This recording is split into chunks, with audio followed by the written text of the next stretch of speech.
Hi everyone, welcome to today's webinar with our amazing guest Steph Lee, who is going to help answer all of your burning questions with host agencies. We're really excited about this webinar and we're so excited for you to join us here today as well. So thank you very much for taking time out of your schedule and joining us.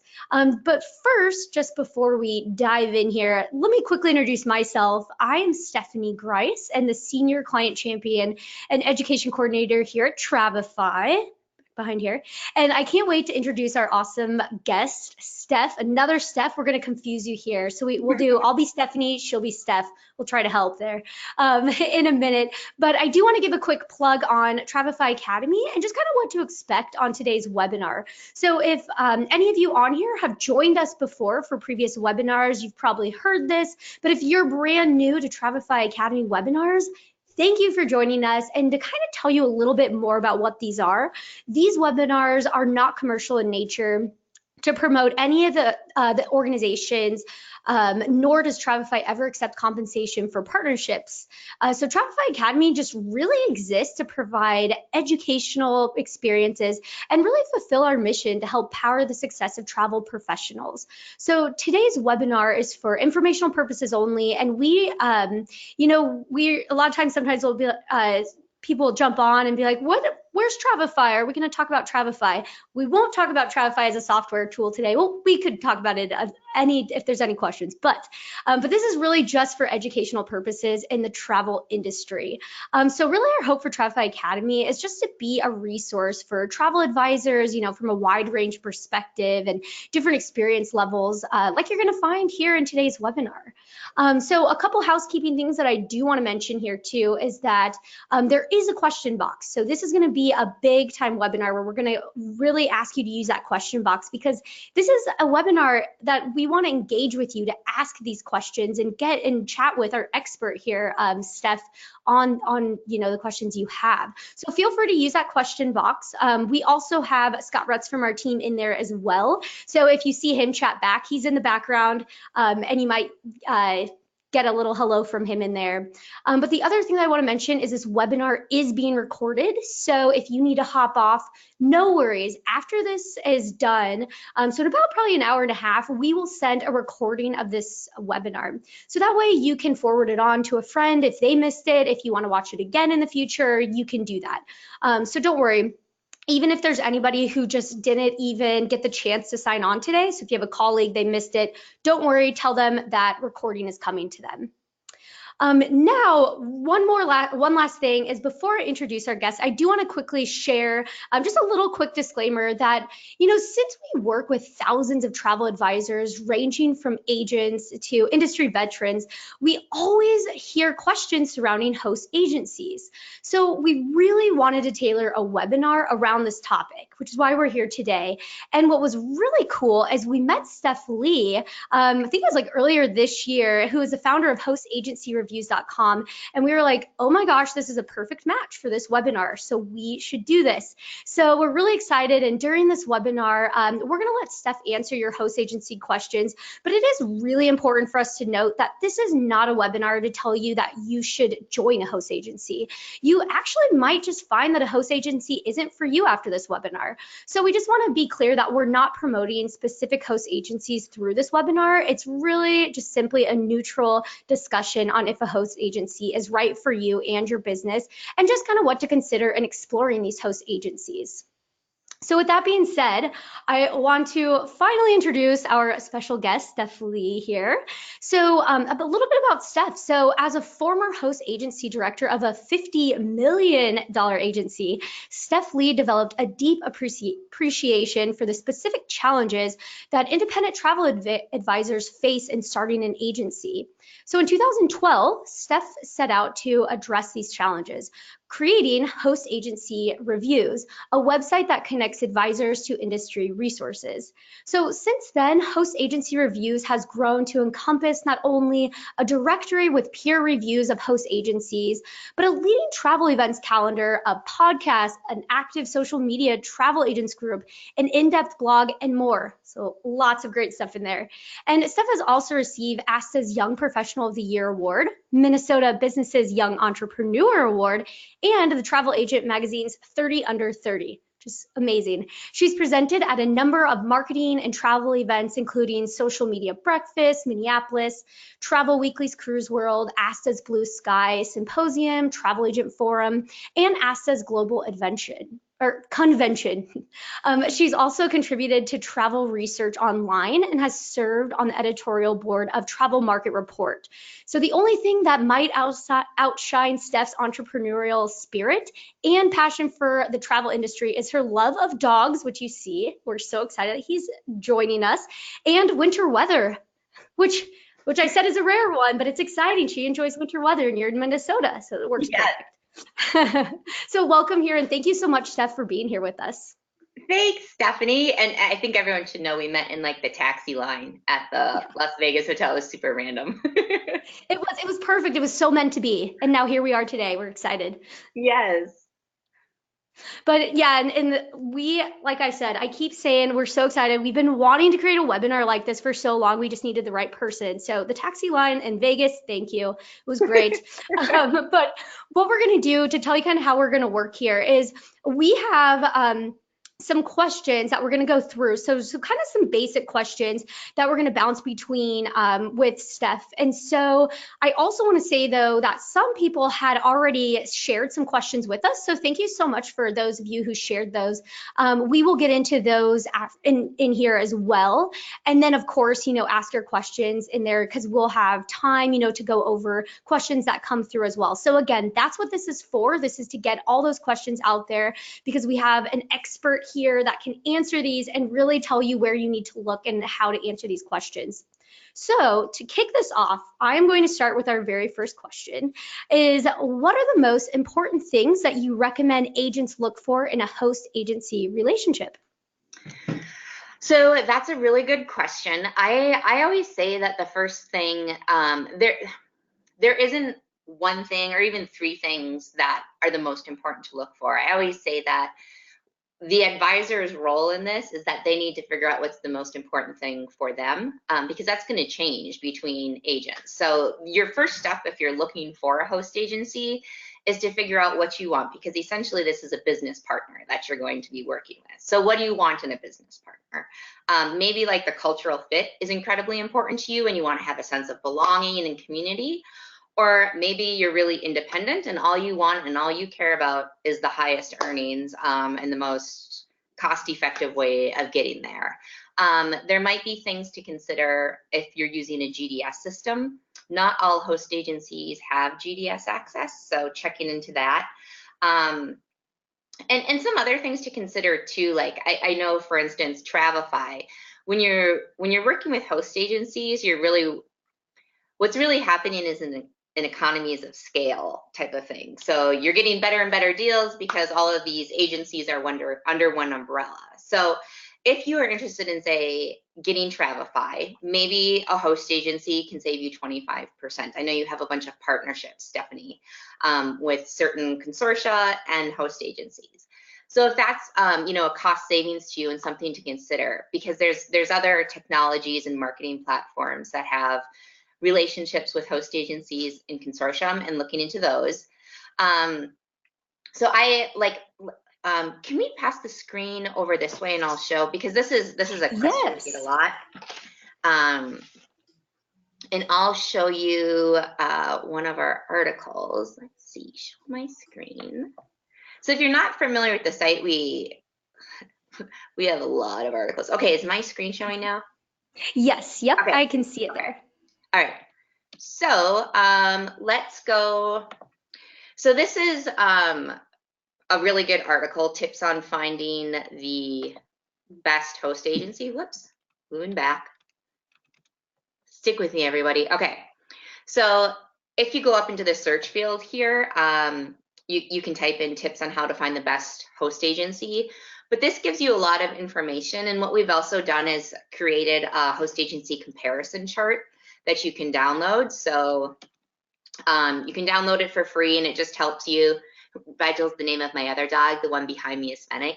But it gives you information on different things you can consider when you're looking at host agencies, because it's not just about the commission split and how much thing costs, but you also want to look at some costs people might think about is E&O insurance, or errors and omissions insurance. Is that included? What's the deductible? How much is the policy? What does it cover? That sort of thing. Or seller of travel laws. And if you're not familiar with those, I'm sure we'll be talking about them later on in the webinar. But knowing if you can go underneath the host agency's seller of travel license, or if you need to get your own, which can be another significant expense. So that's one of the things. The other thing, if you're looking for a host agency and you're trying to figure out what these most important things are for you, I would recommend going to our YouTube channel. It's just youtube.com host agency reviews. And we have a really popular webinar called Finding the Perfect Host Agency. And it kind of walks you through what we say are the 4 steps to figuring out, which is essentially, you need to first of all figure out what's most important to you. Then you need to start researching, using the site and different resources to figure out what's involved. Then you need to start dating the host agencies, which means you're actually calling them up, scheduling things, talking to their references.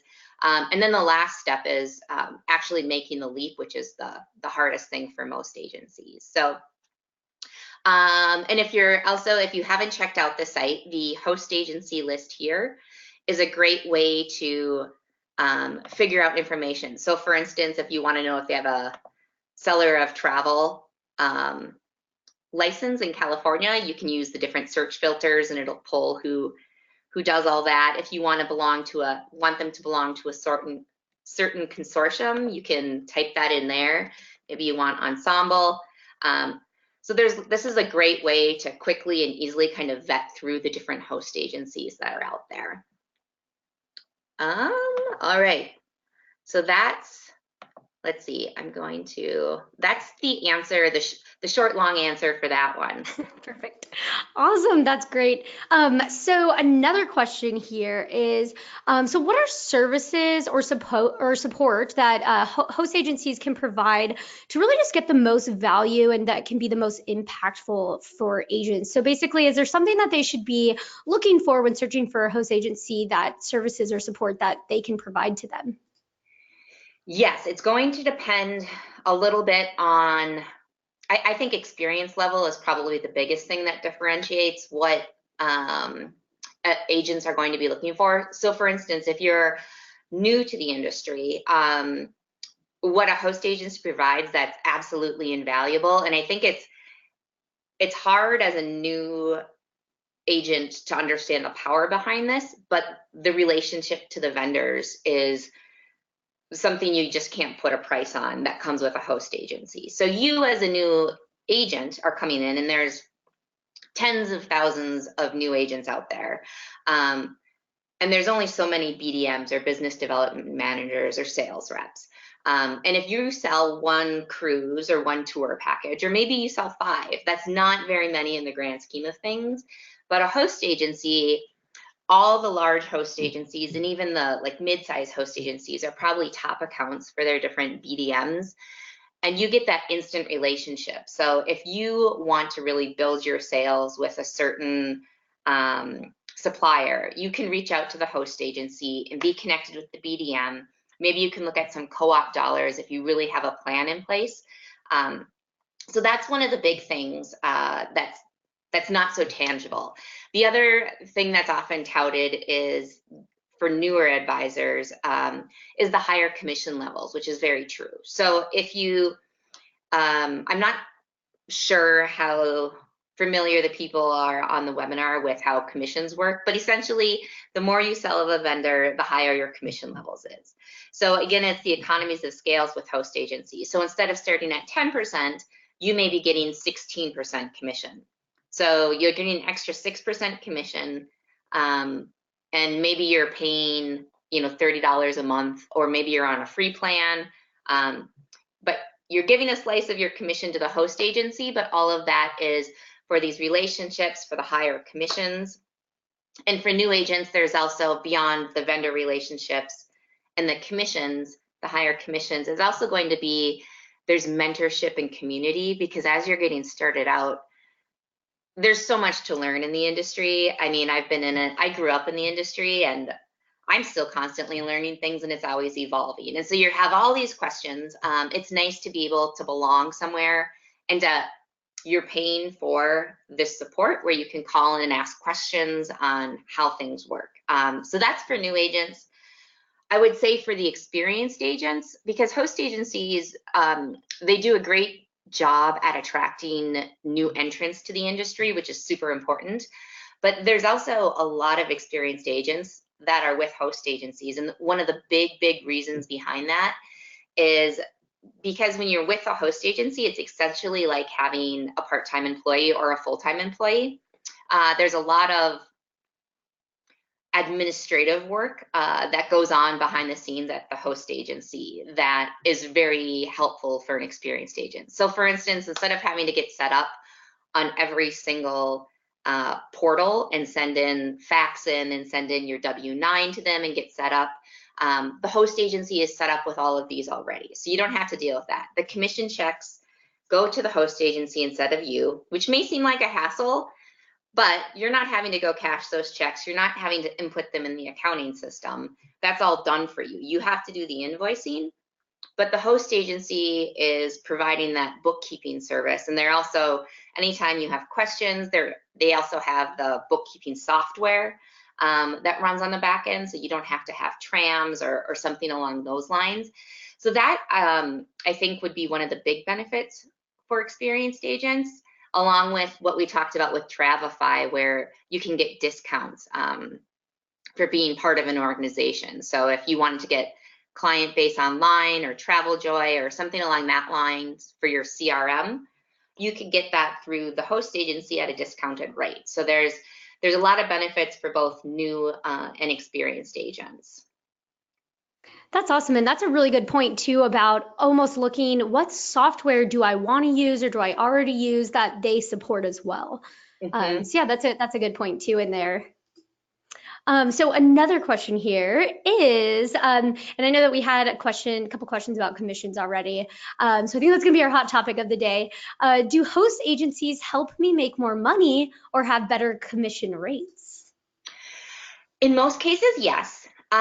We do, I mean, you talked about this in the beginning of the webinar, how host agencies aren't a great fit for everyone, and that's true. I mean, we're host agency reviews, but our goal is to connect agents to the best resources for them, and that's not always a host agency. So in most cases, if you're booking mainstream suppliers, which means you're booking cruise lines, you're booking tour operators, maybe you're booking air hotel combinations, those type of vendors, you are most likely going to get much better commission rates with a host agency than you can on your own, simply because of the way commissions work. Can I grab the screen really quick? Yeah, let me send that to you really quick. Okay. We do have an article for anyone that wants really in-depth information on, let's see, on travel agent commissions. So this is a really great way to kind of get the lowdown on what the typical commission rate is. And you can see some are set like this. The hotels and car rentals are typically set at 10%. But when we're talking about, say, a tour operator, an ocean cruise line, river cruise, there's a big difference between 10 and 17% commission. So that would be, yes, when you go with a host agency, you're probably going to be getting these higher commission rates here. Now, the thing to consider too is if you'll notice we have the boutique tour operators here. The one time I say that you may not be getting, let's see, I'm going to switch back to my screen real quick. Oh. Where is it? Okay, there. All right. So the one thing, if you're booking boutique hotels, so for instance, someone wrote in the other day and they're surfers and they have this website that's really popular with surfers, and they want to set up relationships with they have relationships already in place with popular surf hotels. Those are boutique hotels that are probably not going to be carried by a mainstream tour operator, or even somewhere like Beds Online. And they have these relationships in place already. In that case, it doesn't make sense to go with a host agency. He has the relationships in place. He can negotiate different commissions or maybe a net rate, whatever works best with him. So if you're booking the small properties and already know the people or plan to go and make these relationships, a host agency is probably not going to be beneficial to you because they're not going to have those relationships, and you may as well just make them on your own and not do the commission split with the host agency. Great. Yeah. And that's another good point too that you brought up, that you also have to look at what you're actually wanting to sell, because maybe it's, the host agency, they don't have those type of relationships like you said. So yeah, that's another really good point there. Yeah, it's Um, impossible to have, relationships with everything out there, and yeah. a host agency can't be the answer for everyone. They're not going to have, whether on the host agency or the consortia level, they're just not going to have the relationship for every single vendor out there. Yeah, it's a really good point too. So another question here. So kind of moving from commission to kind of talking about legal stuff. So do Mhm. host agencies provide any type of legal protection for agents? Because I know we had a webinar a few months ago about legal, and there are just so many questions, and it is, unless you went to law school, it is really hard. So can host agencies help with that? Um, so they're not going to want to help you with anything legal because everyone's always like, I'm not an attorney. But so they're not going to provide legal protection for you. In the end, if you've made some sort of a mistake, whether it be because you were doing it on purpose and being dishonest for whatever reason, or it was an accidental problem with a booking, um, uh, there's nothing that's really going to protect you. Now, we talked about errors and omissions insurance earlier, and that's a really misleading description and name, because you think with errors and omissions insurance, if you make an error on a booking or you've omitted something in the booking accidentally, that's what E&O insurance would cover, and that's completely wrong. So what you need to know about errors and omissions insurance is you should always ask your host agency if they have a policy, and not only if they have a policy, but if the independent contractors under their umbrella are covered in it. And then within that, asking because this is a shared policy among independent contractors, if there's 10,000 agents on it or 30,000 agents and it's a $500,000 policy, well, chances are it's not going to be used up. It's still a chance. So that's something to be aware of and to ask these questions. But with E&O insurance, what you should think of it as, if it is provided by your host agency, is you can think of it as catastrophic insurance. So it's there in the case of you've been sued by a client for something and you have to go to court. It will pay your legal fees. It does not pay if you get a debit memo from the airlines, if you misquoted a client and it was $1,000 cheaper. There's let me share my screen really quick too. Yeah, let me pass that back to you here. We have a great article, and I would recommend everybody just read this in general, just to make sure that you're educated. Do travel agents need E&O insurance? And you can, up in the search box up here, look for it. But there's something called moral hazard, which is essentially the insurance companies don't want to pay for something if it's something you could be doing that's going to be benefiting you or your client. So if you underquote someone for $1,000, that's beneficial to you and it's beneficial to the client, even though it may be a mistake, and so they're not going to pay for it. But let's say you're doing a cruise and there's two different port of calls, and one of them doesn't require a visa, so you tell your client, there's no visa required at this port of call, but for some reason their flight was delayed and they actually are at the next port of call where they do need a visa, and then they couldn't get on the boat right away. In that instance, you're not happy because your client's really unhappy. That did not benefit you. Your client's not happy. Then that would probably be covered under E&O insurance. So that's the type of legal protection that you can expect with E&O insurance. And let's see, the other type of, let's see, the other thing I want to talk on too, this isn't necessarily legal protection per se, but we mentioned the seller of travel laws earlier. So this is another article. The seller of travel laws are like a travel agent license, and there's different states that have them, and they each have different rules. So you'll want to check in, because this is legal, because if you're selling travel in these states without a license, that's going to be a legal problem. So this is a great article to kind of read about. These are the states that have them, and these are what the costs are. You'll want to talk with your host agency, because some may allow you to go underneath their seller of travel license, and some may require that you get your own. And you can see there's different, so the two that you'll want to pay most attention to are California and Florida. And this is not just if you reside in California or Florida. It's important to note that those seller of travel laws are for people that have clients in those states. So if you're selling to anyone that's in California or Florida, even if you reside in Minnesota, technically you should be having a seller of travel license in those states. And there's certain things that go along with it as well, but I don't want to get too bogged down in legal things. So I think the best advice I can give you is to read these articles. And then if you have questions, the host agency reviews team gets these all the time. So feel free to email us or reach out on social or whatever, and we are happy to help there. Awesome. Yeah, sorry, just a few more things too. No, you're good. And if you do have questions too on legal things, your host agency is probably not going to have legal counsel, and they probably, if they did, still wouldn't be giving legal advice to you. But we do have a travel industry attorney list here. And this is something, so these are the different attorneys that specialize in travel that you can take a look at.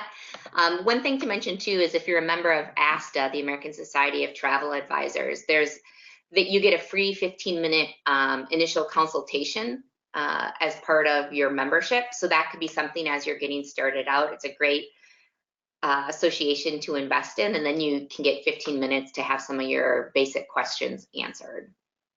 So yes, all right, I am ready to switch back now to Stephanie. Perfect. Okay, so another question here is, this is kind of a big one. I like this question, is what are things that agents might forget to think about when considering host agencies? Well, I think they don't forget things. I think they get too mirrored down in the details is what I often see. Is people get analysis paralysis, and they have trouble seeing the forest through the trees. There's a lot of, I think with, especially if you're using the resources that we provide at Host Agency Reviews, there's a lot of things that walk you through it. So for instance, we have something called our 7-day setup plan.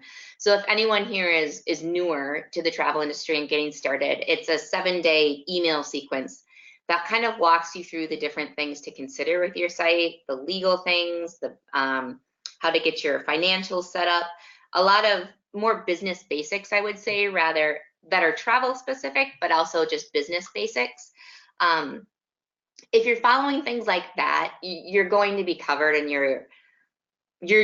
the problem is you're going to have too much information coming in. So I think the thing to think about as you're starting out and trying to narrow down host agencies is at some point you have to make the leap and to undue stress over these things. It's not uncommon for people to change host agencies, especially in their first couple of years. They might do it a couple times.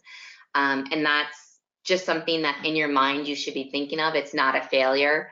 If your first host agency doesn't work out, you might pivot and decide you want to sell something different.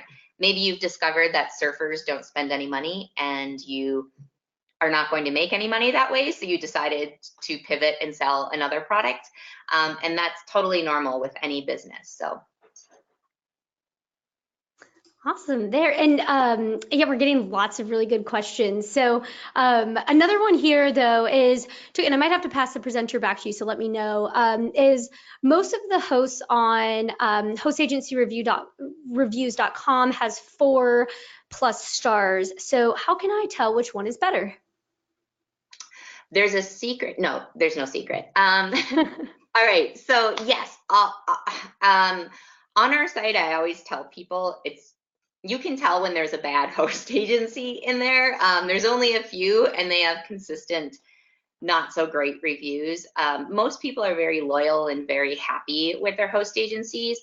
I think there's a lot to be said by reading in between the lines. Because once you've figured out, like we talked about the 4 steps earlier, of the first one being figuring out what you need.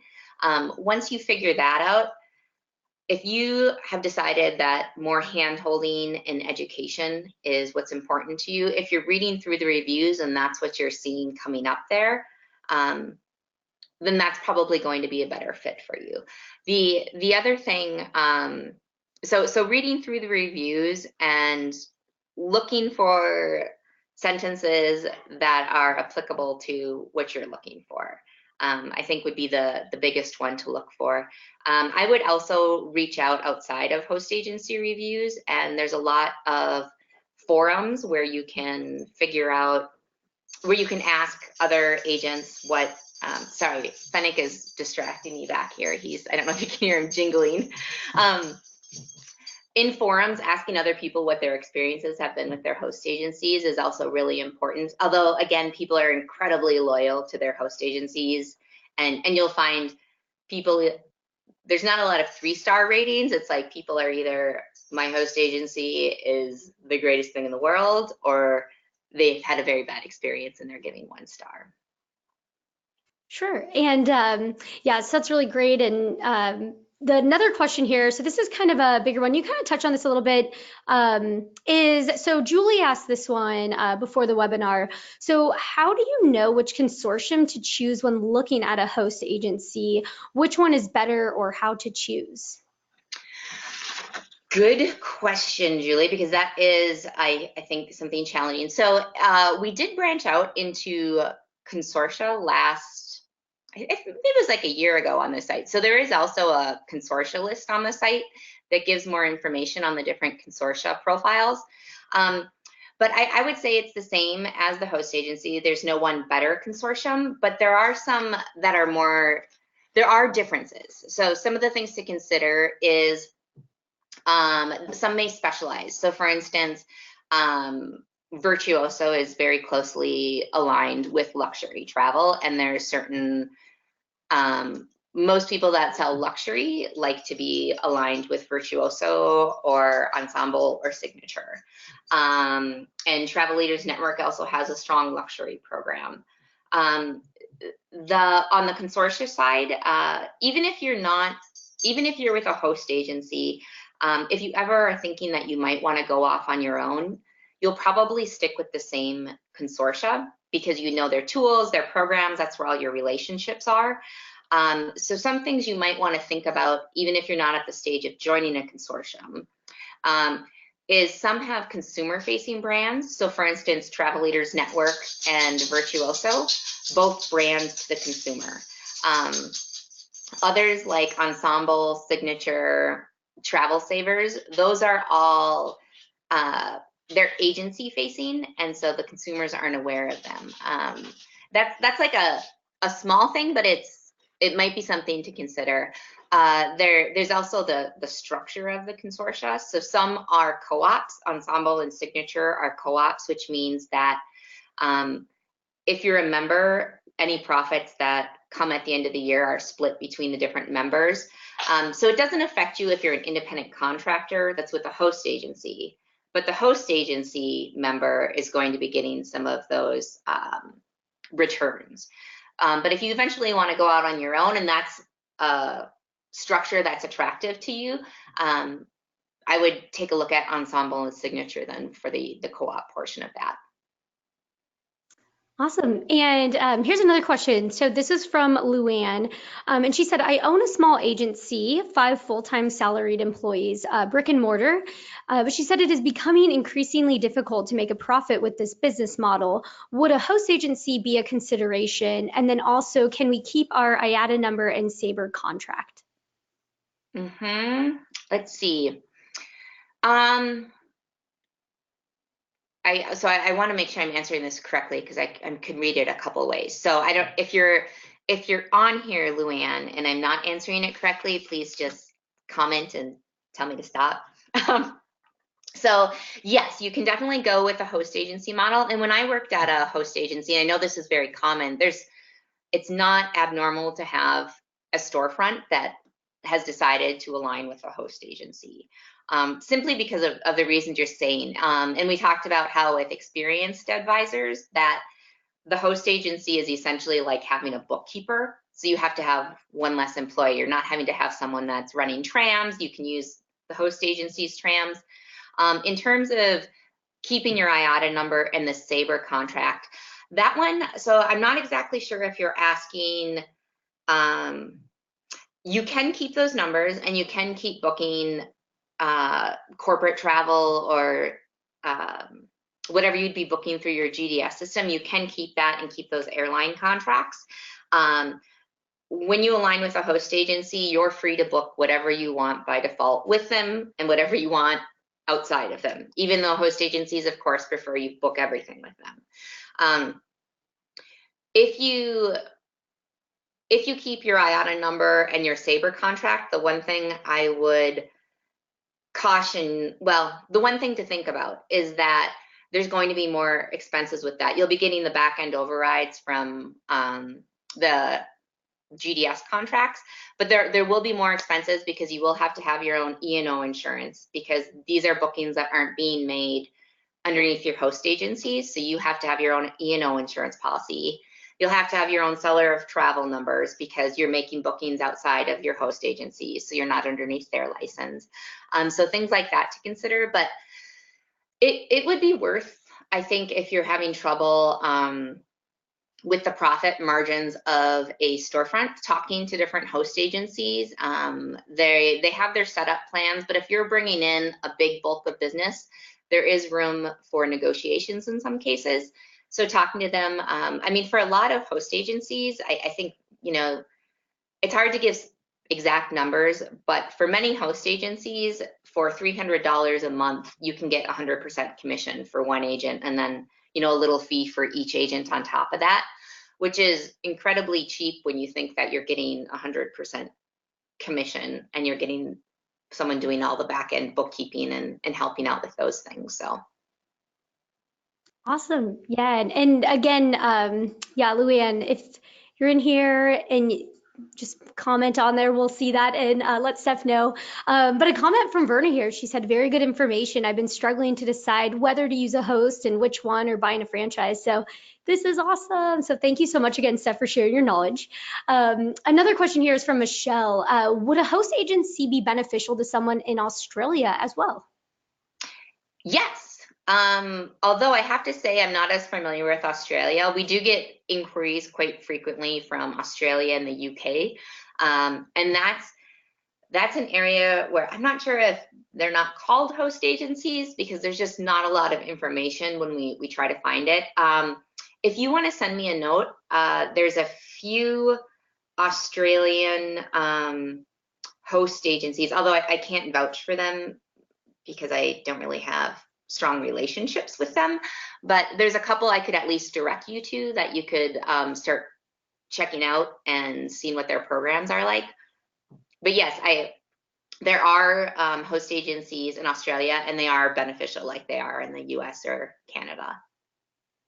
Awesome. And going off of Canada here, we have a little bit of a Canadian question from Carol. So can we find host agency information for hosts in Canada through hostagencyreviews.com?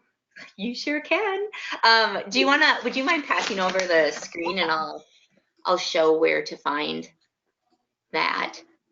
I'll show where Canada is. My mind is bouncing all over, but I forgot about a legal thing I wanted to share. So let's see. All right, so if we're going to hostagencyreviews.com, it's super simple. You can go to the host agency list and then,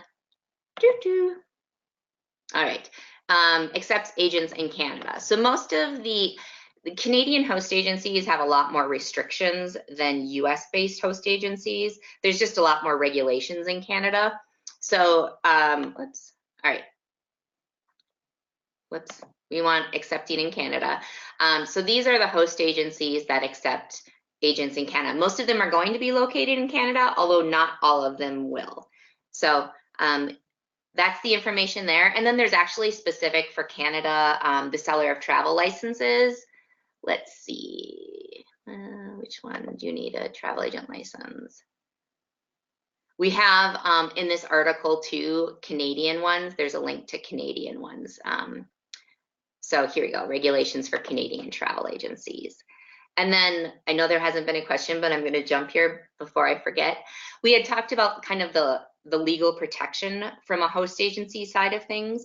And I wanted to bring your attention to, we have these free travel agent forms for clients. So if you type in free travel agent forms up here, it'll pull it up. And one of them, because the thing where agencies most often have trouble is they're not disclosing information they should be. So for instance, that the person needs to have a visa per se, or that their passport needs to be, what's the word here? I'm forgetting. Their passport requirements for international travel, that it needs to be valid for at least 6 months after you return home. So this is one of our forms. You can just download it. It's, let's see. We have one called the Travel Interest Survey. This is the one with kind of the legal things, the trip details confirmation. So the idea is somebody's made a booking with you, and now you're going to send this to them.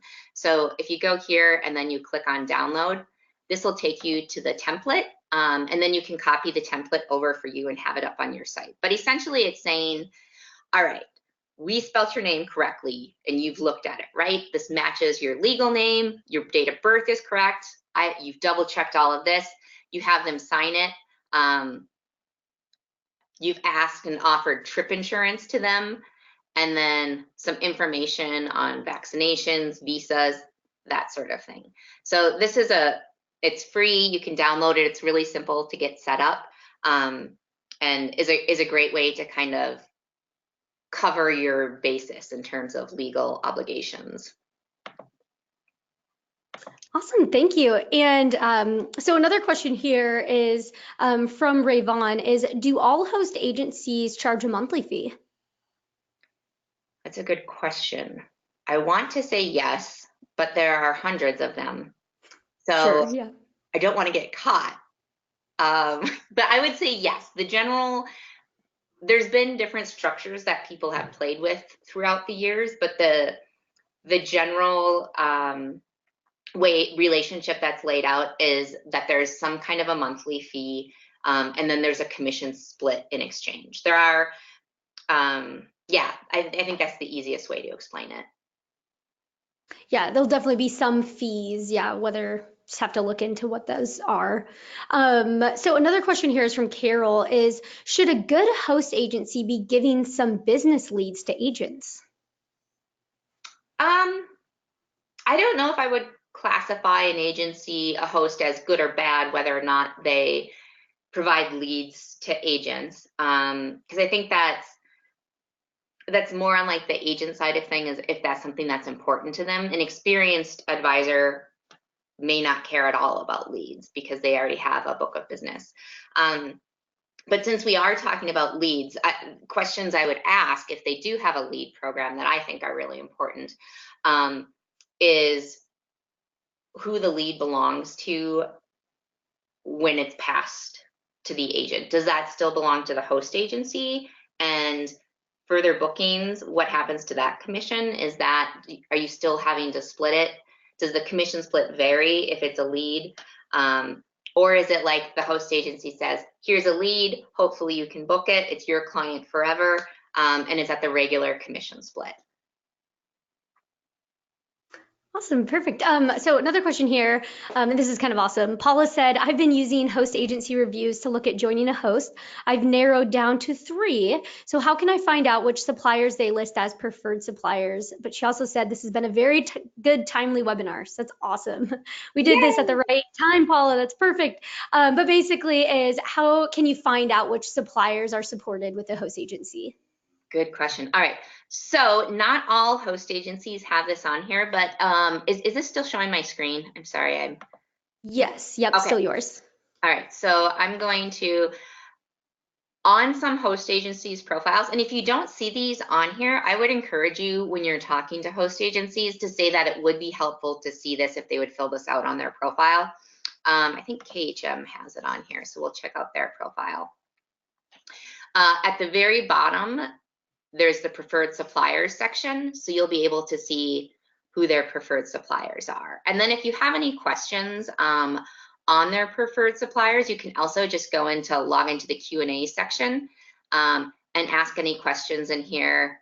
Ask a question, it's really simple. And well, you have to sign up for a free account, but ask a question and say, do you have X, Y, and Z as a preferred supplier? Is that something you would look at doing?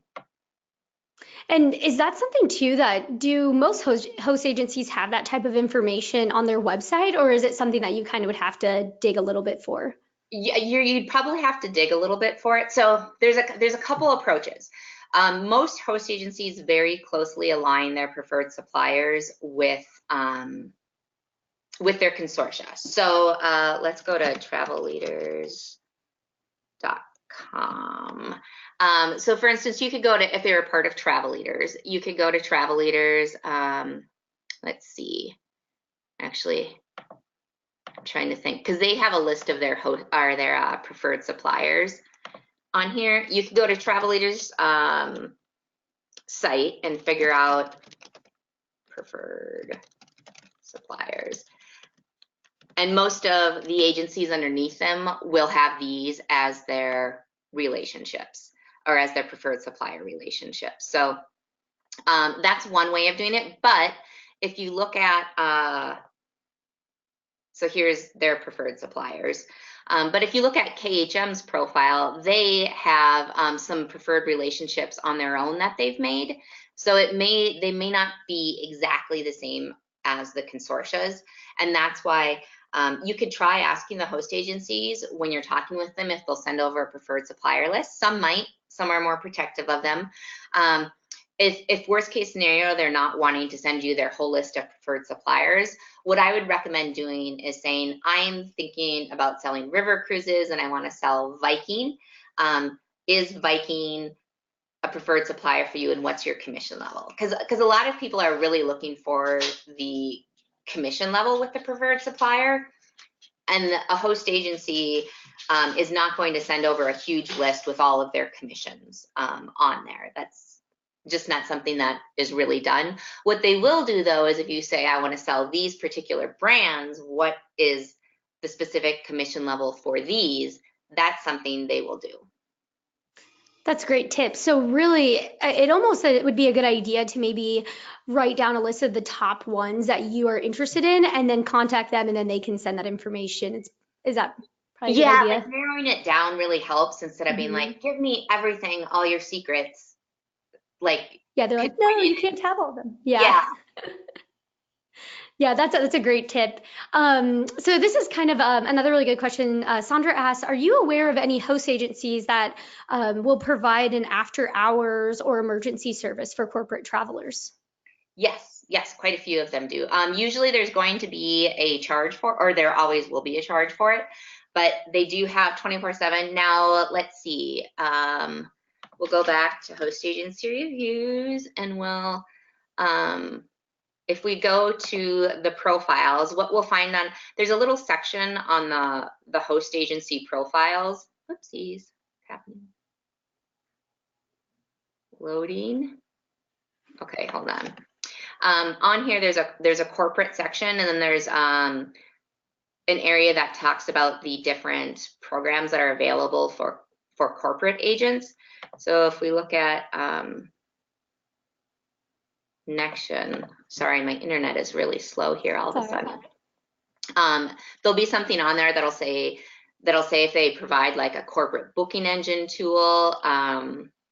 Here we go. So under corporate tools right here, you can see they have 24/7 support service. If they provide an online booking tool, if they have air programs available. So that would be where I would check for things. Awesome, great. And we're getting so many good questions. I wish we could be on here forever because it's so many. I'm curious to know the answer to even.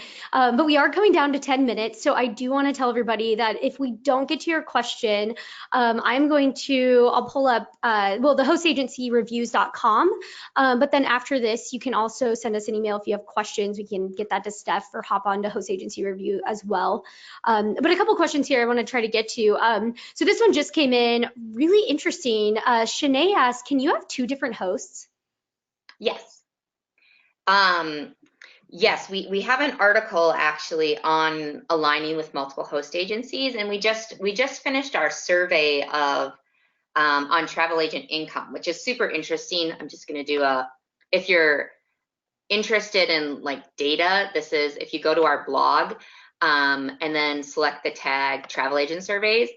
So this is like the income report for 2019. And within the survey that people have taken with all that data, we published multiple like mini reports on that. So within there though, a very small percentage of people actually align or have reported that they align with multiple host agencies, like single digits. And I think the reason behind that is I'm not as big of a fan of aligning with multiple host agencies because I think for the payback, it dilutes things. It's one thing if it dilutes things in my opinion, because the relationships, you're having to have relationships with 2 different host agencies. You're not going to be, if you're splitting your sales between 2 host agencies, you're seen as a smaller agency with each one. You're having to learn 2 different programs, 2 different ways to invoice. BDMs, like the sales reps, are based where the host agency is based typically. So you may have then 2 different sales reps you're dealing with for the same company. So some people might think, oh, I really like this host agency, but they only earn 12% commission on this, and this one earns 15, so I'll book all that there for 3% extra. If you do the math on that, you can look at it and decide if that's worth it for you or not. But in my opinion, there's a lot of like non-monetary things that make it less worthwhile. Yeah, that's really good points and very interesting. Question here from Joy. So also with a little bit of a story, a true story that happened is I started with a small local host, and then several years afterwards they merged and got bought out by a larger host. Are there any tips, information on successful transferring to another host? I want to make sure I don't lose commissions on already booked trips and not create problems. So she asks, how do I know what my rights and ability is to change if I want to? Well, you are free to change whenever. One thing when you are looking for host is in the beginning, it's hard to be thinking this far out, but to look on the contracts and see what happens if you want to move bookings and you want to move host agencies.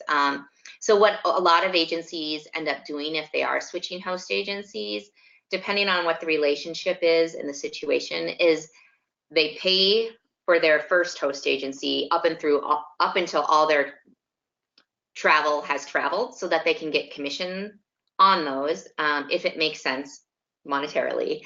But then they start with another host agency and start moving their bookings over. With group bookings, you are not able to move them very easily, so that's something to be aware of. But if your host agency is open, you'll have a better feel for your relationship with them. But if they are open to moving bookings, that's something else you could do instead of paying for the months until the commissions come in, is you could ask the host agency to transfer the booking on record to your new host agency. Awesome. Great info. Okay, so last question. I'm so sorry, everybody, and I want to keep going. We could chat with you forever, Steph, for all We day could long. just be together forever. I know, it's just be so much fun. But unfortunately, and I'm trying, okay, so I'm trying to keep, or I know there's a lot of questions that didn't get answered too. So again, let us know. We can get those questions to Steph. Hop on to hostagencyreviews.com, reply back to our email because we will send an email out after this. So you can reply back there. But the last question though is there a cost to join a consortium? So if I have a small agency, so she's not part of a host agency. So we talked about host agencies, but we didn't really talk about, is there a cost to a consortium? Yes, yes. So typically the joining a consortium is, it's not so much, let me jump over to, I'll go over to our consortia list here. So you'll find the information on here. So let's go to ensembles real quick. So you'll be able to see the big thing is there's going to be a minimum sales requirement. And that's the thing and it's not just minimum sales, it's minimum sales with preferred suppliers. So that's the thing that's harder, especially for agencies that don't have tons of sales to meet. But there usually are fees involved. It kind of depends on the different programs. But the other thing is, let's see, so I'm trying to remember if I don't want to screw up the specifics on what like ensemble requires because I don't want to be giving you wrong information. But the big thing is that you do have to have minimum sales requirements. And if they are the co-ops, you have to buy into your share after you like do a trial year. And if that works out for you and you get invited in it with ensemble, then you buy your share, your one-time share into the company. So. Awesome. Perfect. And well, that wrapped us up pretty well here. I just need to say one more time, I know I've been praising this webinar, but we've been so excited for this. And I think there was a lot of really great stuff answered. And I know there's going to be a lot more coming out of this that are going to get everyone on here thinking, and looking what am I looking for? How can I make the best decision for my business? So I just want to say once again, thank you so much, Steph, for taking time, to chat with us today. We really appreciate it. Yeah, you're more than welcome. And for those that are on the call, thanks for joining us. And if you, we pushed out a lot of great resources that are free to advisors, very much like Travefy. We want to empower people to have better businesses. So if you sign up for our newsletter, I think it's at hostagencyreviews.com/newsletter, then they'll get to your inbox and you won't have to watch me on a webinar, keep going to different articles over and over again. So. No, but it was still great though. And yeah, and so once again too, I'm just gonna put up here so you can see this to go to hostagencyreviews.com. But also if you go to academy.travefy.com as well, we're going to put this recording on there. So if you are wondering like, oh gosh, where did all this information go? You can check out academy.travefy.com and get all of that, and it'll link you here. So once again, thank you so much again, Steph, and thanks everyone. And everyone enjoy the rest of your day and stay warm in those cold areas like Minnesota. And Nebraska too. It's cold here too. Thanks, everyone. Everybody. Bye, Stephanie. Thanks. See ya.